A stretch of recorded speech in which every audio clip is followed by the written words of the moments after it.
guys, this is Matt Kavanaugh, Kavanaugh Crew.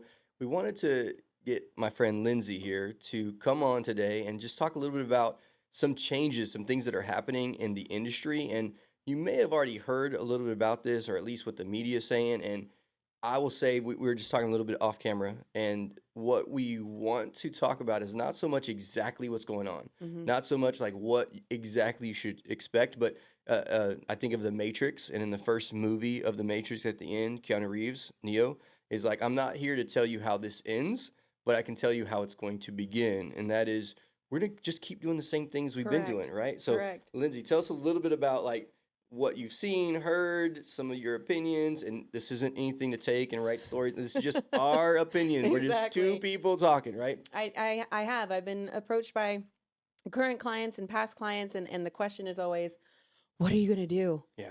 What are you going to do with this new proposition that buyer's agents aren't going to get paid anymore? And how are you still going to be a real estate agent? And I just kind of look for a moment like this is the potential fourth major shift that we've had in real estate since 2020.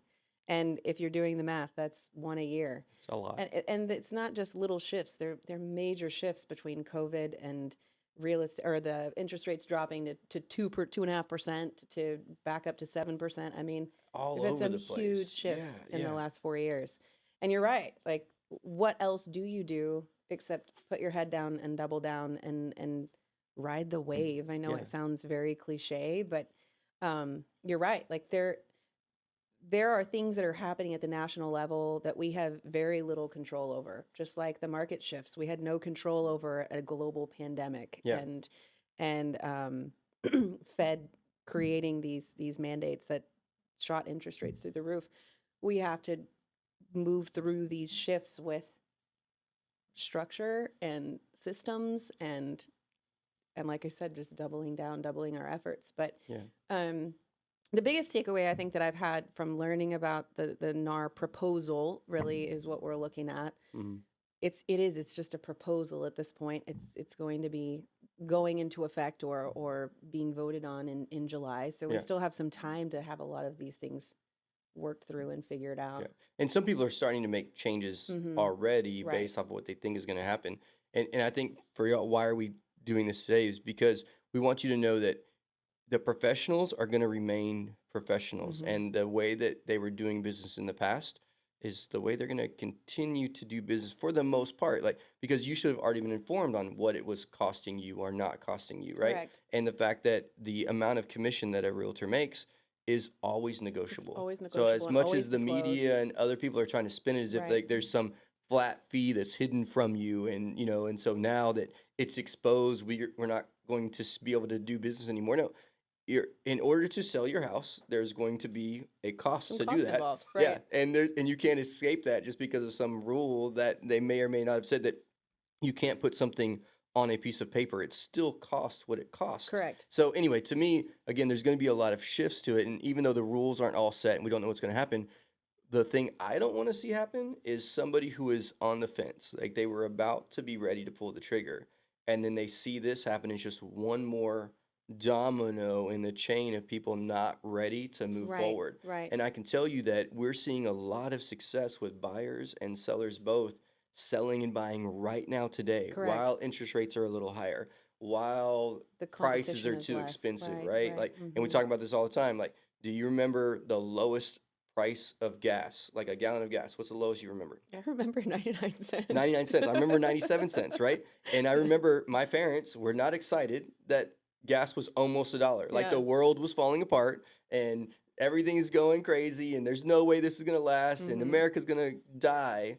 And now, like, I would love to pay $1 a gallon for gas, right? Right. That would be amazing. Right. And that's the same thing that's happening with prices and interest rates and all these things, is that it's all going to change. It's all happening. But real estate is still the best investment, in Correct. my opinion. Like, Yes. if you go the last 80 years, only 7 times in the last 80 years have you lost if you bought real estate. Right. And one of those was a tie. So really 6 times in the last 80 years you would have won if you bought real estate. And people talk about the bubble. And it's Mhm. just people just talking about things changing, and we think it's real bad and it winds up being good. California, you bought a house for $400,000 and you got a second mortgage on it 2 years later at $600,000, and then it was suddenly worth $300,000. If you sold then, yes, you lost. Right. But guess what that $400,000 house is that you bought back in 2008? That's like a A $3 million. million I was property, gonna say right? Like million, but if you held on to the real estate, you're uh-huh. going to win. And that's the thing that I think is so strange about deciding to buy or not buy is we let these things that don't really impact Mm-hmm. what you're making a decision on. How much you pay the real estate agent, right? Or what it costs for the interest rate doesn't outweigh the advantages of down the line. Mm-hmm. You have an investment Making that the investment. right now our clients that bought houses and they kept them for 5 years, 6 years, and they're paying off all their debt and getting a new, better house with the Mm-hmm. same or lower Mm-hmm. mortgage payment. And they changed their whole world because they held onto a house for 5 years. Correct. And I think we're on the cusp of that again. There's some people waiting, and don't let this cause you to wait Right. because if you move, you win. Right. Yeah. And I think too, don't let something like this discourage you from utilizing a real estate agent Oh my to help gosh. you during Yes. that process. Yes. I mean, it's not it goes way beyond something as trivial as like having someone to open up houses for you. Yeah. It It's so it goes silly. Yeah. way beyond that, Yeah. and that's a huge piece of this whole NAR settlement and this proposition is it is going to help a lot of the cream rise to the top in Mm-hmm. the sense that the agents who are out there who know their value and who know their worth and know um, how to help facilitate a transaction in an efficient and professional and ethical manner, they're going to know their worth as well throughout this advocation Yeah. process Yeah. too. So don't let this process discourage you from hiring a real estate agent. It's not your job to advocate for their commission. It's their job to advocate for their commission. It's their job to put the buyer representation in place, which is great practice anyway, and I think a lot of real estate agents got away from. Right. But again, I as much as, like you said, as much as it could be construed as the sky is falling, things are changing, how are we going to navigate this?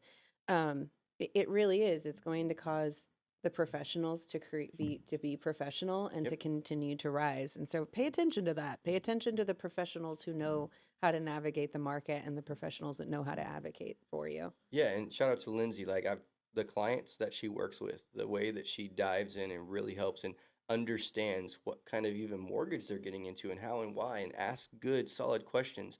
Like you want somebody like that helping you because you don't want to get to the day after closing and your friend go, "Oh, did you know you could have?" Oh, yeah. Yeah, and you're like, those situations have to be terrible. But don't wait for your friends or your buddies. And when you're picking your agent, I'll say the same thing. And maybe this is a little controversial, but just because your friend just got their license 2 Yes. weeks ago, right? Especially right now with rates and all this And stuff and the shifts turmoil and and shifts and negotiations, like a good negotiator wins in this market. I know people are negotiating some really good deals right now. If you don't have a good agent and they don't know how to pull comps, they don't know what they're doing, but you want to help them because they're nice. Right. I hope they're nice. I hope they're great people, but I want you to make sure they know what they're doing too. Right. And professional like Lindsay, they bring that to the table. So interview, like Yes. make sure you know who Super it is and important. that maybe they've done a deal in the last 6 months. Like that could be important to you being able to get to closing because Done a finding a few. house is cool. Yeah. Actually buying the house is even better. That's very Right? true. Yeah. Or listing a house is cool. Actually selling your Selling the house house. is even There better. it is. So, Yes. hey, thank you so much for being Thank with us you. today. I hope this was informative for you guys and enjoy. We'll talk to you later. All right.